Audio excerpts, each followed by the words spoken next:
శ్రీ గురుభ్యో నమః. కన్యారాశి జాతకులకి 2025 జూలై 11వ తేదీ శుక్రవారంతో ప్రారంభమై 20వ తేదీ ఆదివారంతో అంతమయ్యేటువంటి జూలై నెల రెండవ 10 రోజులలో ఫలితాలు, సూచనలు, సలహాలు క్లుప్తంగా 3 పాయింట్లలో తెలియజేయబోతున్నా. ముందుగా ఒక ముఖ్య గమనిక, అదేమిటంటే కర్మ ప్రభు ఎవరు? శని మహాదేవుడు, శని గ్రహం. ఆయన ప్రస్తుతం కన్యారాశికి 7వ స్థానంలో సంచారం చేస్తున్నాడు. మీనరాశిలో ఉన్నాడు, అంటే కన్యారాశికి 7వ రాశిలో ఉన్నాడు. ఆయన భారత కాలమాన ప్రకారం జూలై నెల 13వ తేదీ సాయంత్రం 4:01 రివర్స్ ప్రారంభం చేస్తాడు. అంటే ఆయన యూటర్న్ తీసుకొని వెనక్కి నడుస్తాడు. అట్లా నడిచి July, August, September, October, November 28వ తేదీ శుక్రవారం ఉదయం వేకుంజాను 4:16 వరకు ఆయన వెనక్కి నడుస్తుంటాడు. ఎప్పటి నుంచి? జూలై 13 ఆదివారం సాయంత్రం 4:01 నుంచి నవంబర్ 28 శుక్రవారం వేకుంజాను 4:16 వరకు 138 రోజుల పాటు ఆయన వెనక్కి నడుస్తాడు. ఆయన పని లేదా పాట లేదనుకోవద్దు, ఆయన చాలా గొప్ప పనులు ఉంటాయి. ఏం పనులు అంటే ప్రపంచం మొత్తం ఉండేటువంటి కోటాను కోట్ల వాళ్ళంతా ఫైల్స్ అక్కడే ఆయన దగ్గర ఉంటుంటాడు. కర్మప్రభు ఆయన ఏం చేస్తారంటే, ఎవరెవరు ఎలాంటి పనులు చేశారు, పాపాలు ఎవరు చేశారు, పుణ్యాలు ఎవరు చేశారు, పుణ్యాలు చేయడానికి మనం ప్రేరేపించామా, పాపాలు చేయడానికి ప్రేరేపించామా, ఎక్కడికైనా ఏదన్నా సంఘ విద్రోహ పనులు చేయటానికి ఏమన్నా సంకల్పించామా, అలాంటి వారితో చేతులు కలిపామా, ఏమిటి కథ, ఏంది కమామిష ఏమిటి, మొత్తం టోటల్గా ఆయన దగ్గర ఉంటుంది. మనం డిలీట్ చేసినా కూడా ఫైల్స్ అన్నీ అక్కడ ఉంటాయి. కనుక ఆయన దాని మీద కుస్తీ పట్టేస్తాడు. కుస్తీ పట్టి ఎవరెవరికి పనిష్మెంట్స్ ఇవ్వాలి, రివార్డ్స్ ఎవరికి, అవార్డ్స్ ఎవరికి, సర్టిఫికేట్స్ ఎవరికి, ప్రమోషన్స్ ఎవరికి, డిమోషన్స్ ఎవరికి, మొత్తం టోటల్ కథా కాంబినేషన్ రెడీ చేయడానికి సన్నద్ధం కాబోతున్నారు శని మహాదేవుడు. ఏమిటో మన ఫైల్ ఎట్లుందో ఏమిటో చూసుకోవాలా జాగ్రత్తగా. మనకు తెలిసి చేయవచ్చు, తెలియక చేయవచ్చు. తెలిసి చేసినా తెలియజేసినా నిప్పు పట్టుకుంటే కాలుతుంది, అంతే. కనుక ఏదో తెలియక చేసామనుకో, అయినా కూడా లైట్గా పనిష్మెంట్ అనేది ఉంటుంది, లేకుండా మాత్రం ఉండదు. ఇక ఇది పాయింట్ 1. పాయింట్ 2 ఏమిటంటే, ప్రస్తుతం మీ రాశికి అంటే కర్కాటక రాశికి 12వ స్థానంలో కుజుడు, కేతు ఈ 2 గ్రహాలు కూడా ముష్టి యుద్ధంలో ఉన్నాయి. అది పిశాచయుగం. ప్రపంచం యావత్తు ఏదో గందరగోళంగా, వాతావరణ పరిస్థితులు, యుద్ధ భయాలు, రకరకాల ప్రమాదాలు, అది మొదట్లో మనం ఏరియాలు వెళ్ళి చెప్పుకున్నాం. దాని నుంచి పదే చెప్పాల్సిన అవసరం లే. అది జరుగుతున్నది. అది జరుగుతూనే అది ఈ జూలై 28వ తేదీతో ఆ ఘట్ట ముగిసిపోతుంది. అమ్మయ్య, ఆ ఘట్ట ముగిసిపోయింది కదా అనుకోగానే మరొక ఘట్టానికి తెరదీయబోతున్నది. ఇదేమిటంటే, కుజకేతు సంఘర్షణ పిశాచయోగం పూర్తి కాయిన మరుక్షణం నుంచి శనితో కుజుడు పరస్పరం డైరెక్ట్గా చేస్తారు. ముఖాముఖి, ఫేస్ టు ఫేస్ 180 డిగ్రీల్లో ఉంటారు. జ్యోతిష్ శాస్త్రం ప్రకారం దాన్ని సమసప్తక స్థితి అంటారు. ఆ మూలలో ఆయన ఉంటాడు, ఈ మూలలో ఈయన ఉంటాడు. కన్యారాశి ఇక్కడ ఉంటే మీనరాశి అక్కడ ఉంటే ఇద్దరు ఆయన చూస్తుంటే నేరుగా ఆయన చూపు ఇక్కడ పడుతుంది కన్యారాశి మీద, ఈయన చూస్తుంటే ఈ చూపు నేరుగా అక్కడ చూస్తుంది. అదే కుజుడు శనిపైన, శని కుజుడిపైన. ఇదొక ఘట్టం, అది సంఘర్షణ. రెండవ ఘట్టం ఏంటంటే, కుజుడు రాహు, అక్కడ రాహు ఉంటాడు. ఆ కుజుడికి రాహుకి షష్టాష్టక స్థితి అంటారు. ఇదొక ఘట్టం. ఇక్కడ కేతువుకి ఆ శనికి షష్టాష్టక స్థితి, ఇదొక 3వ ఘట్టం. ఈ కేతువుకి కుజుడికి దీర్ద్వాదశం. ఆయన 12లో ఉంటే 2లో ఉంటే 2లో ఉంటే 12 దీర్ద్వాదశం అంటారు జ్యోతిషాస్త్రరీత్యా. ఈ మొత్తం 4 ఘట్టాలు తెరదీయబోతున్నాయి. ఒక ఘట్టంతోనే అతలాకుతలం అవుతుంటే ఇంకా 4 ఘట్టాల ఏ కాలంలో వద్దు విషయం చెప్తున్నా. కనుక ఇది రెండవ గమనిక. ఇక 3వ గమనిక ఏమిటంటే, ఈ కుజకేతు సంఘర్షణకి ఈ జూలై 22, 23, 24లో ఒక పిన్ పాయింట్ మఖా నక్షత్రంలోకి వచ్చేస్తారు. ఆ పిన్ పాయింట్లోకి వచ్చినటువంటి ఆ సందర్భంలో మఖ కాదు, ఆ సింహరాశులు ఎడ్జ్కి వచ్చేస్తారు. ఉత్తరా నక్షత్రం ఎండింగ్లో ఒకటో పాదంలోకి. ఆ టైం ప్రత్యేకంగా లోక కళ్యాణం కోసం చక్కని కార్యక్రమం చేయాలని అనుకున్నాను. దానికి ఎవరు కూడా ₹1 కూడా ఇవ్వద్దు, నేనే ఖర్చు పెట్టుకుంటానని అనుకున్నాను. ఈ లోపల ఆ తల్లి భగవతి యొక్క అనుగ్రహంతో, ఆయన గార్గే సిద్ధాంతి, నువ్వేదో కార్యక్రమం చేద్దాం అనుకుంటున్నావు, ఇప్పుడు వద్దు, ఆ చేసే కార్యక్రమం కొద్దిగా ఆలస్యంగా చెయ్యి, లెక్కలు వేసుకో. ఈ 4 ఘట్టాలు జరుగుతున్నాయి కదా, ఒక ఘట్టం కోసం ఎందుకు, 4 ఘట్టాలు జరగబోతున్నాయి కనుక 4 ఘట్టాలు లెక్క వేసుకుని ఏ రోజు అయితే చేస్తావో అది ఆగస్టులోన ఏదో ఒక పర్టికులర్ టైంలో చూసుకొని నువ్వు చెయ్యి నాయనా అని వాయిదా వేసుకో అని చెప్పింది. సో ఆ కార్యక్రమం మరొక రోజుకు వాయిదా వేసుకుంటున్నా. ఆ తల్లి యొక్క అనుగ్రహంతో దానికి నేను లైవ్ కార్యక్రమం ఇస్తాను. సో ఎవరు కూడా దానికి ఎలాంటి విరాళాలు డబ్బులు ఏమీ ఇవ్వాల్సిన అవసరం లేదు. అందరూ చక్కగా ఆ లైవ్లో కార్యక్రమం చూడవచ్చు. అయ్యేటువంటి ఖర్చు అంతా, పండితుల ఖర్చు అంతా, ఆ మొత్తం టోటల్గా నేను బేర్ చేసుకుంటా. ఇది 3వది. ఇక 4వది గమనిక ఏంటంటే, ఆగస్టు నెలలో ఒకే ఒక్కరోజు రాజమండ్రిలో ఉంటాను, ఒక్కరోజు ఒరిస్సా స్టేట్ భువనేశ్వర్లో ఉంటాను, ఒక్కరోజు ఢిల్లీలో ఉంటాను. ఢిల్లీ ఒక్కరోజు, భువనేశ్వర్ ఒక్కరోజు, రాజమండ్రి ఒక్కరోజు మాత్రమే ఉంటాను అపాయింట్మెంట్స్ ఇవ్వడానికి. భువనేశ్వర్ నుంచి హైదరాబాద్ రావాలంటే ట్రైన్లో నరకయాతనే. అలాగే ఢిల్లీ నుంచి 24 గంటలు. ఆ తర్వాత ఇక్కడ హైదరాబాద్ ట్రాఫిక్, తిరిగి ఇక్కడి నుంచి అక్కడికి, వీటితో వాళ్ళకి చాలా ఇబ్బంది వస్తుంది. కనుక వారు మనసు పెట్టి కోరుకున్న కారణంగా నేనే అక్కడికి వెళ్తున్నాను.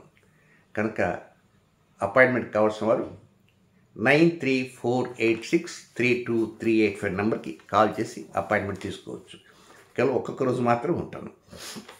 నెక్స్ట్ కన్యారాశికి ఇంకా ఫలితాలు ఎలా ఉన్నాయో చూద్దాం. ఇక మొదటి పాయింట్కి వస్తే, 11వ తేదీ ఉదయం ప్రారంభం నుంచి నిద్రలేచి మొదలుకొని 15వ తేదీ రాత్రి 11:59 వరకు ఉన్న సమయం అంతా కూడా హాయిగా, ఆనందంగా, జోరుగా, ఆహ్లాదంగా వెళ్ళిపోతుంటుంది. మనకేమి సమస్యలేమీ లేవు. దంపతుల మధ్య అనుకూలతలు ఉంటాయి, ప్రేమికుల మధ్య అనుకూలతలు ఉంటాయి, రుణ సంబంధ సమస్యలకి కొంచెం చెక్ పెట్టడానికి అవకాశాలు వస్తాయి. ఏదైనా చిన్నపాటి అనారోగ్యం ఉన్నా దానికి తగ్గడానికి వైద్య నిర్ణయాలు రెడీగా ఉంటాయి. అంతకుముందు లేవని కాదు, అంతకుముందు ఉన్నా కూడా అది పనిచేయకపోవచ్చు. ఇప్పుడు శత్రువులపై కూడా మనం విజృంభిస్తే, మన శక్తిని కూడగట్టుకుని చూస్తే మనం గెలవగలము అనేటువంటి ధీమా కూడా వచ్చేస్తుంటుంది. అయితే 11వ తేదీ మాత్రం కొద్దిగా మనసులో లైట్గా మా అమ్మాయి ఏం చేస్తుంది, మా అబ్బాయి ఏం చేస్తుంది, అదేంటి ఇదేంటి, ఇట్లాంటి ఆలోచనలు కొద్దిగా వస్తుంటాయి. అవి నార్మల్గా వస్తుంటాయి, దాని గురించి మీరేమి కంగారు పడనక్కర్లా. కనుక ఏదైనా ఫేవరబుల్గా గడిచిపోతుంది. 11 ఉదయం నుంచి 15వ తేదీ రాత్రి, అంటే 11 ఫుల్ డే, 12, 13, 14, 15. 11వ తేదీ లైట్గా ఉంటుంది. సంతాన విషయాల గురించి ఏదో అది ఎలా ఇది ఎలా, వాళ్ళు ఏదైనా కొంచెం విసిగించడం కావచ్చు, లేకపోతే మీరు వాళ్ళని విసిగించడం కావచ్చు. ఈ సంఘర్షణ లైట్ తప్ప మిగతా అంతా ఫేవరబుల్గా గడిచిపోతుంది. నెక్స్ట్ ఇంకా 2వ పాయింట్కి వస్తే, 13వ తేదీ రాత్రి 11:59 మొదలై 15వ తేదీ రాత్రి 11:59 మొదలై అష్టమచంద్ర దోషం అనేది స్టార్ట్ అవుతుంది. 18వ తేదీ వేకుంజాన 3:40 దాకా ఉంది. ఇది ఒక్కటి మాత్రం అన్ఫేవరబుల్ టైం. నేను గతంలో చెప్పుకుంటూ వచ్చా. అష్టమచంద్ర దోషము అంటే అది 2.5 రోజు ఉంటుంది ఒక్కోసారి. అంటే మీ రాశి కరెక్ట్గా అష్టమ స్థానంలో చంద్రుడు సంచారం చేస్తున్నటువంటి సమయము. ఈ అష్టమచంద్ర దోష సమయంలో ప్రయాణాల్లో జాగ్రత్తగా ఉండాలి, ఆరోగ్య విషయంలో జాగ్రత్తగా ఉండాలి. ఏదైనా ముఖ్య కార్యక్రమాలు కనుకైతే వాస్తవంగా అష్టమచంద్ర దోషంలో అష్టమంలో చంద్రుడు కనుక సంచారం చేస్తుంటే ముహూర్తాలు కూడా పెట్టకూడదు. కానీ కొన్ని పంచాంగాలు ఉంటాయి, కొన్ని పంచాంగాలు, అది దేవస్థాన పంచాంగాలు ఉంటాయి, అష్టమంలో చంద్రుడు పెట్టేస్తారు. కొంతమంది అష్టమ చంద్రుడు అని రాసేస్తారు. నేనేం చేస్తాను, నా పంచాంగ అష్టమ చంద్రుడు తగలడా తగులుతాడా, ఎన్ని డిగ్రీలో ఉన్నాడు ఆ వివరం ఇస్తా. తగిలేటైతే ఆ ముహూర్తం వదిలేస్తా. చూడటానికి చంద్రుడు ఉన్నట్టు ఉంటుంది, కానీ యాజ్ పర్ డిగ్రీస్ లెక్కేస్తే తగలడు, స్పర్శించడు. ఆ మాట చాలా క్లారిటీగా బ్రాకెట్లో పెడతా. కనుక అష్టమచంద్ర దోషం ఉన్నటువంటి ముహూర్తాలు పెట్టకూడదు. మరి ఆ పంచాంగంతో పెడుతున్నారంటే ఎందుకు పెడతారు? పని పాటలకు పెట్టడం కాదు, ఏదో ప్రకారంగా ఆ పంచాంగంలో ముహూర్తం ఇన్ని చూపించుకోవాలా, తమ పంచాంగం మార్కెట్లో అమ్మాలా. ఇది దేవస్థాన పంచాంగం, మామూలు పంచాంగం కాదు. ఏమి దేవస్థానం? శ్రీశైల దేవస్థానం, తిరుపతి దేవస్థానం, పంచాంగం చూడండి, ఇవే ఉంటాయి, అనుమానం ఏం లేదు. ఇక నెక్స్ట్, ఈ సమయంలో కొంత వ్యతిరేకత ఉంటాయి. అష్టమచన దోషంలో ఏ పని కూడా చేయకూడదు, వాయిదా వేసుకోవటం సముచితము. నెక్స్ట్ 3వ పాయింట్, ఇది కూడా అలాంటిదే. ఇది ఎప్పుడంటే 18వ తేదీ వేకుంజామున 3:40 మొదలై 20వ తేదీ అర్ధరాత్రి వరకు గడిచిపోతుంటుంది. కానీ ఎక్కడో కొంచెం మనసులో ఏమిటో, మా నాన్న ఏదో అట్లా అన్నాడు మా చిన్నప్పుడు, లేకపోతే మా పెదనాన్న అట్లా అన్నాడా, మా చిన్నాన్న ఇట్లా అన్నాడా, ఆ రోజు కనుక మా నాన్న చెప్పినట్టు కనుక ఉంటే ఇలా ఉండేదేమో, అసలు ఆయన చేయబట్టి ఇటు చేశానా, అసలు మనసు అంతా ఏముంటుందంటే ఏదో కొంత షేకింగ్గా ఉంటుంది. అంతమించి ఏం కాదు, డబ్బులు గిబ్బుల దగ్గర వ్యవహారాలు ఏమి ఉండదు. ఏదైనా కొంత మనస్సుకి కొంత లైట్గా బాధ లాంటిది కూడా ఉండే అవకాశాలు ఉంటాయి. ఇదే సమయంలో తండ్రి చనిపోయినటువంటి వారు, మరణించిన వారు ఉన్నారనుకో, అలాంటి వారు ఆస్తులు ఉంటాయి, అంతస్తులు ఉంటాయి, అలాంటి వాటి మీద కొంత పెదనాలతో చిన్నాలతో వాదోపవాదాలకు వెళ్ళకండి. తండ్రి జీవించి ఉన్నటువంటి వారు ఉంటారు, వారితో నాన్నగారు ఏంటి దాని సంగతి ఏమిటి, ఏం చేస్తారు, అమ్మేసేయండి, నాకు అప్పులు ఉన్నాయి తీర్చుకోవాలా, అవి ఉన్నాయి ఇవి ఉన్నాయి, బ్యాంకు వాడు వచ్చేస్తాడు పెట్టేస్తాడు, ఇలా అడుగుతారు కొంతమంది. ఆయన చూద్దాం అనుకుంటారు. ఈ సమయంలో ఏమనిపిస్తుందంటే గట్టిగా తేల్చేసుకోవాలి అటో ఇటని తన శ్రీమతి చెప్పటము, లేకపోతే తన కుమారులు చెప్పడంతో తాతగారు అడిగేసి నానా అంటంలో అడుగుతాను, ఆయన ఈరోజు తాతగారిని అటో ఇటో తేల్చేసుకుంటా అంటాడు. కనుక అటో ఇటో వద్దు. ఇంతకాలం ఎలా ఉన్నారో ఈ 2 రోజులు కూడా అలాగే ఉండాలి. 18, 19, 20 ఈ 3 రోజులు కూడా సాదా సీదాగానే ఉండాలా. ఆ విధంగా ఉంటే పర్వాల, మీ అదృష్టం ఏమీ దిగజారదు, అదృష్టం అదృష్టంగానే ఉంటుంది. మీ మనసు మాత్రం అదృష్టం దగ్గర నుంచి ఇంకో చోటుకు పోతున్నట్టుగా అది వీరంగం చేస్తుంటుంది, కొంచెం బాధగా అనిపిస్తున్నట్టుంది. కనుక దాని గురించి ఏమీ ఆలోచన చేయవద్దు. ఇక నెక్స్ట్, ఏ నక్షత్రాలకి ఏ సమయాల్లో వ్యతిరేకమో తెలియజేస్తాను. ఉత్తర నక్షత్ర 2, 3, 4 పాదాల్లో జన్మించినటువంటి జాతకులకి 17వ తేదీ గురువారం వేకుంజామున 4:50 ప్రారంభమై 18వ తేదీ శుక్రవారం వేకుంజామున 3:39 వరకు ఉత్తరా నక్షత్ర 2, 3, 4 పాదాల వారికి అనుకూలమైన సమయం కాదు, విసర్జనీయ సమయము.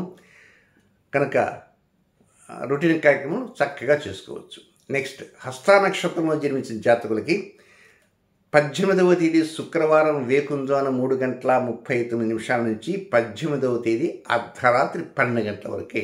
సింపుల్గా 18 వేకుంజాము నుంచి 18 అర్ధరాత్రి వరకు వారికి అనుకూలమైన సమయం కాదు, రొటీన్ కార్యక్రమం చేసుకోవచ్చు. నెక్స్ట్, చిత్రా నక్షత్ర 1, 2 పాదాల్లో జన్మించినటువంటి ఈ జాతకులకి 18వ తేదీ అర్ధరాత్రి 12 గంటల దగ్గర నుంచి 19వ తేదీ అర్ధరాత్రి 12:37 వరకు ఉండే సమయం కూడా ఇది అనుకూలమైన సమయం కాదు. ఇవి నక్షత్రం వైజ్ అనుకూలం కాని సమయాలు. టోటల్ రాశికి అనుకూలం కాని సమయాలు కూడా చెప్పాను. ఇప్పుడు ఇది 15వ తేదీ రాత్రి 11:59 నుంచి 18వ తేదీ వేకుంజామున 3:40 దాకా ఇది అష్టమచంద్ర దోష సమయం అన్నాను.